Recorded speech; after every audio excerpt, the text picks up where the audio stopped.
Hi guys, I'm at my friend Michael and Paulina's place in Hawaii, and they got land here that they're turning into a permaculture fruit forest, and they also got a shipping container that they're living in right now. So I just wanted to show you their property and what they're doing. They're planting a bunch of fruit trees and it's all very fresh. I was here last year and they literally just had land that was here and they were just starting to plant a few fruit trees.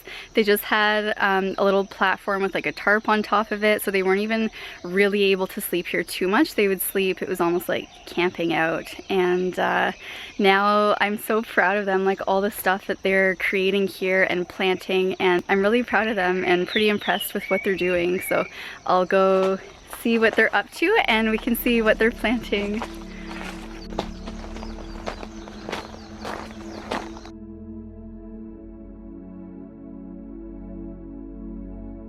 So this is Michael. Hello. And what is it that you're planting? We're gonna plant star fruit here, tree. Cool. And did you guys make a video planting something? Yeah, we made a video. We filmed it yesterday in avocado, so you guys could see how to plant a fruit tree. Cool. Hi, Paulina. Hi, Kathleen.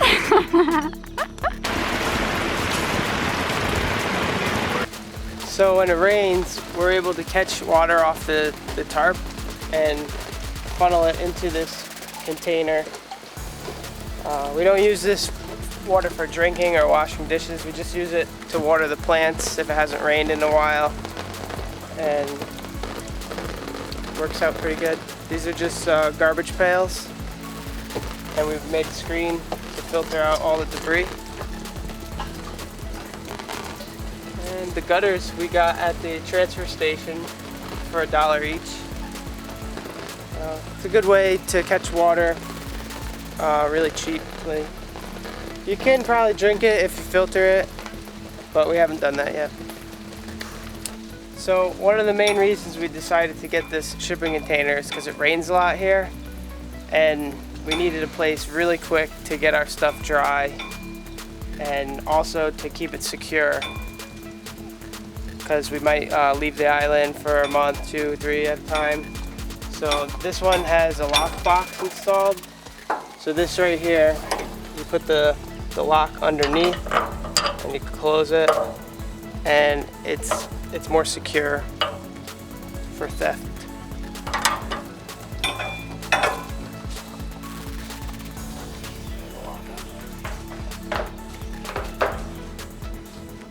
So right here we have our kitchen.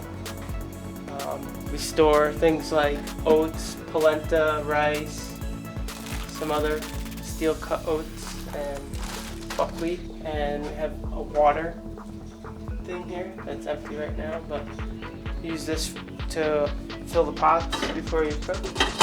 And then this is a propane stove with 2 burners, and it's been really great. It's really economic.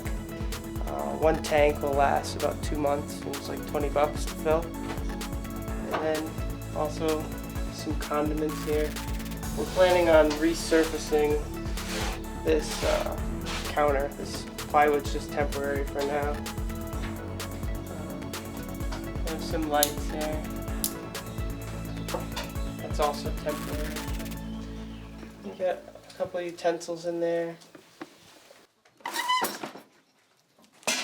Some potatoes. These are local to the island. They're purple inside. Very good. This is our futon, and it turned into a bed so that we can have guests. And over here we built a permanent bed, and it's queen.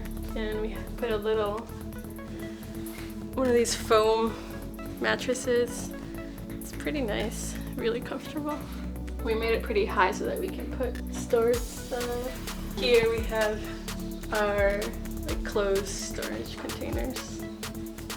All of this is like kind of just in the temporary part, like it's gonna get finished. This is kind of just the framing.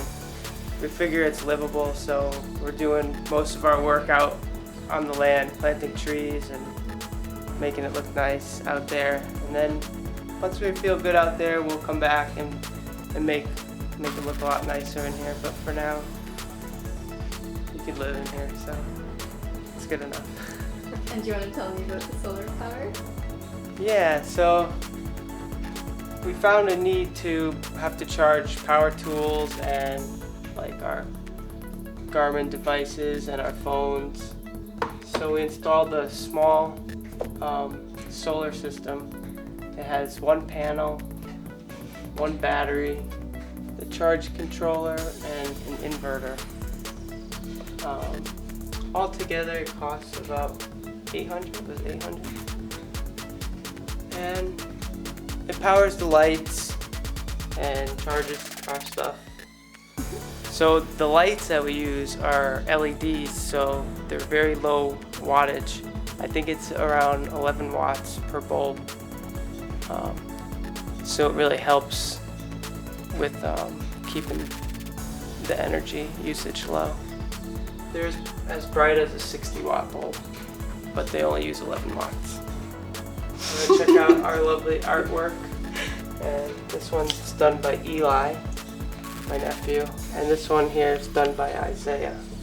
And you know what's nice about being in the container is that since the walls are all metal, you can kind of like stick anything to them using magnets, like this. It's like a giant refrigerator. Yeah, just this tiny little magnet here.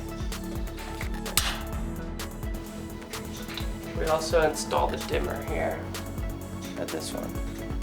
And it's nice because you can walk in and turn the light off, and then when you're laying in bed, you have a switch here just to shut it off too. And then back here we left 12 feet of the container for storage. We keep our bikes here, our tools here. There's other stuff that we wanted to store back here that keep it out of the main living area. Our hula hoops. Just the essentials. The cool thing about this container is it has doors on both sides, so when you get back here and it's like 100 degrees inside, you open these doors and the trade winds blow right through and like air it out within like 10 seconds. It's like a wind tunnel in here, so it's really nice. Ta-da! And then we could open this side too.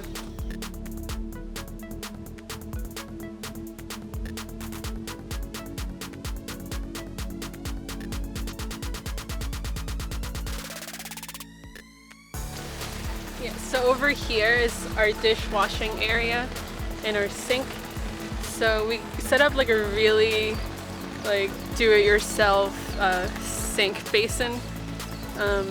So we just fill up this tub with filtered like city water or sometimes spring water, and then we just run a hose to this, and it's like really low pressure water comes out.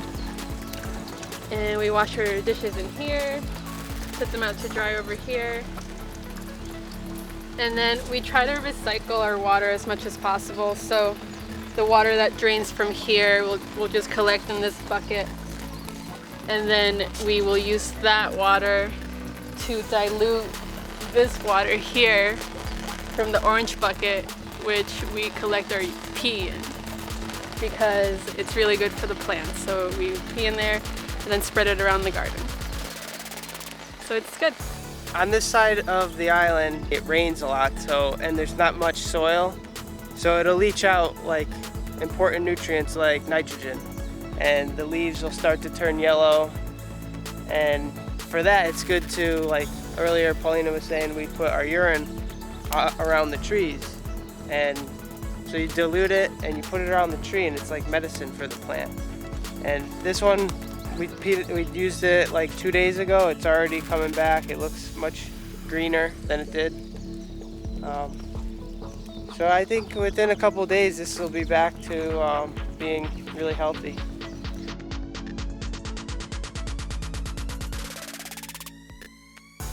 So when you want to use the toilet, you go in there, there's a door like with a hole, and you lift it up. This one you have to squat. We could build it so that there's a toilet seat, but we don't mind squatting. It's good in the morning to like squat, and I've actually gotten really used to it, and I think I'm more flexible because of it. So after you're done, you want to put this like mulch, like broken down brown dried stuff over about this much. You cover it, and that's it. Doesn't smell at all. The only time it did smell is when we had like 6 people using it, and I think it's just getting overused. But with 2 people, you don't smell it at all. And if it does, you can sprinkle like lime or calcium over it, and that like neutralizes the odor.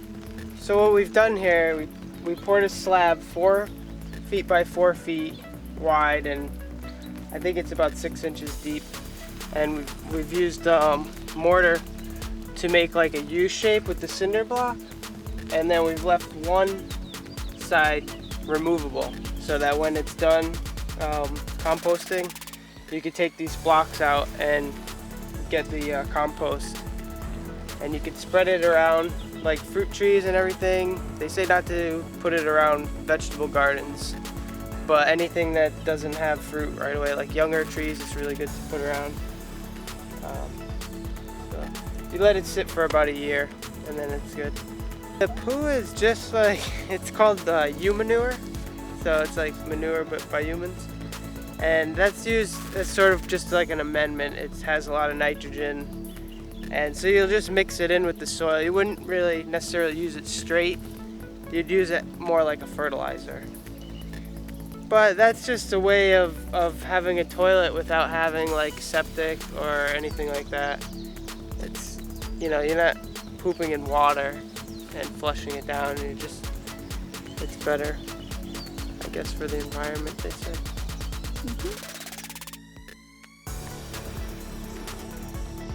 Time to eat. This is a hearty oatmeal with polenta, oats, chia seeds, banana. Thank you.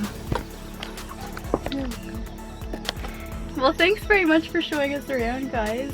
And if you guys have any more questions, they're going to be posting some more videos just about what they're doing on the land, and you can leave questions in the comments on this video and go check out their channel. So I'll have a link in the description so you can learn more about living off-grid in Hawaii. Thank you. Thanks for watching. Shaka shaka!